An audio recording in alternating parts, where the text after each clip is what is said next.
কে যে বলছিল সৌদি আরব হওয়ার লেগে নিজের জীবন নিজেই কুরবান দিলাম। আসলে সৌদি আরব উচিত কথা কোয়া যায় না। যে আমাকে হাজার কথা বললো সে আর একটা কথা জবাব দিতে পারি না।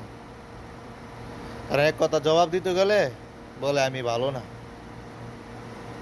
কারণ একটা কথা, আমি তো এমন মানুষ উচিত কথা বলি। এ সৌদি আরব উচিত কথা বাদ নাই। আসলে মাঝে মাঝে মনে হয় যে যেমন তার সাথে তেমন করা।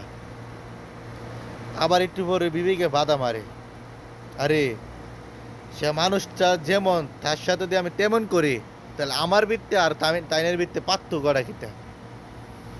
এই জিনিসটা চিন্তা করে কিছু করি না। আসলে মাঝে মাঝে এমনও দিন আসে না, অনেক কষ্ট, অনেক মানুষ অনেক কিছু বলে, মুখ বন্ধ করে সহ্য করতে হয়। কারণ ধৈর্যর দল মন আল্লাহ তালা একদিন দিবে। ধৈর্যর দল ইনশাল্লাহ হবে, ইনশাল্লাহ সব হবে। যে আমার সাথে হাজার কিছু করুক না কেন, যে অবহেলা করুক না কেন, যে মানুষে যে আমাকে জাইন না কষ্ট, যে যে জাইন না আমাকে যদি আঘাত করতে চা, যে জাইন না আমাকে কে ক্ষতি করতে চা, কিন্তু এ দুনিয়াত পায়ে দেব। হে দুনিয়াত, হে দুনিয়ার হিসাব দিতে হবে, হিসাব।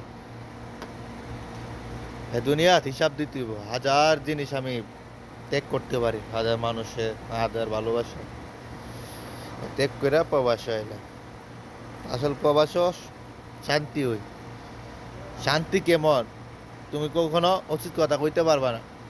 আর তুমি উচিত কথা কইতে যাও, তুমি কাউর প্রিয় মানুষ হইতে পারবা না। সোজা কথা, কাউর প্রিয় মানুষ তুমি হইতে পারবা না রে ভাই।